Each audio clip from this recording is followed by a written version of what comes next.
एक फिर यहोवा ने मूसा से कहा, तू उन लोगों को जिन्हें मिस्र देश से छुड़ा लाया है संग लेकर उस देश को जा, जिसके विषय मैंने इब्राहिम, इसहाक और याकूब से शपथ खाकर कहा था कि मैं उसे तुम्हारे वंश को दूंगा। और मैं तेरे आगे आगे एक दूत को भेजूंगा और कनानी, एमोरी, हित्ती, परिज्जी, हिब्बी और यबूसी लोगों को बरबस निकाल दूंगा। 3 तुम लोग उस देश को जाओ जिसमें दूध और मधु की धारा बहती है, परंतु तुम हठीले हो, इस कारण मैं तुम्हारे बीच में होके न चलूंगा, ऐसा न हो कि मैं मार्ग में तुम्हारा अंत कर डालूं। 4 यह बुरा समाचार सुनकर वे लोग विलाप करने लगे और कोई अपने गहने पहने हुए न रहा।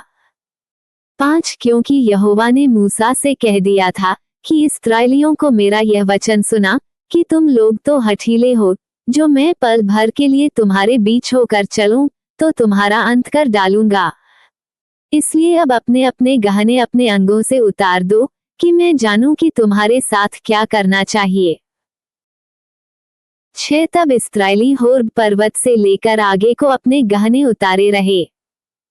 7 मूसा तंबू को छावनी से बाहर वरन दूर खड़ा कराया करता था और उसको मिलाप वाला तंबू कहता था।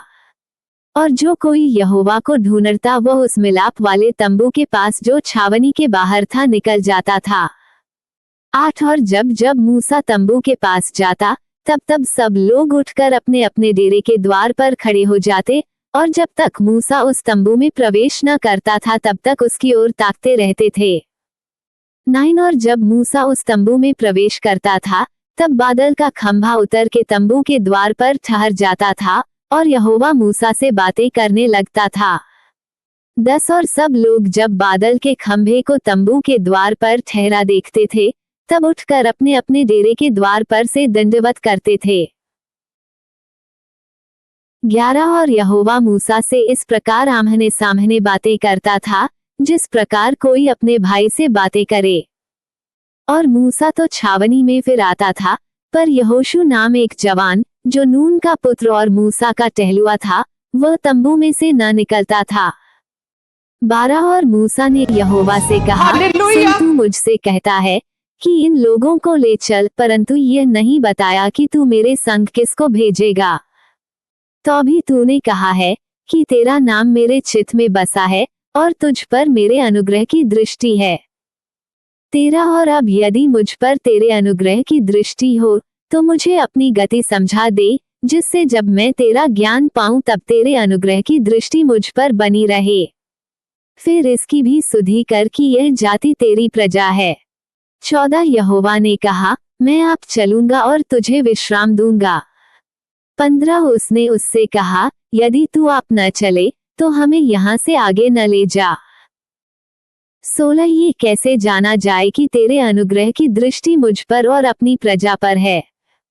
क्या इससे नहीं कि तू हमारे संग संग चले, जिससे मैं और तेरी प्रजा के लोग पृथ्वी भर के सब लोगों से अलग ठहरें। 17 यहोवा ने मूसा से कहा, मैं ये काम भी जिसकी चर्चा तूने की है करूंगा, क्योंकि मेरे अनुग्रह की दृष्टि तुझ पर है और तेरा नाम मेरे चित्त में बसा है। 18 उसने कहा, मुझे अपना तेज दिखा दे।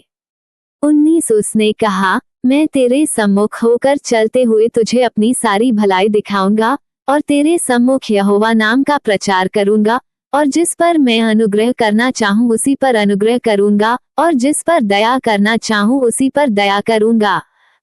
20 फिर उसने कहा, तू मेरे मुख का दर्शन नहीं कर सकता, क्योंकि मनुष्य मेरे मुख का दर्शन करके जीवित नहीं रह सकता।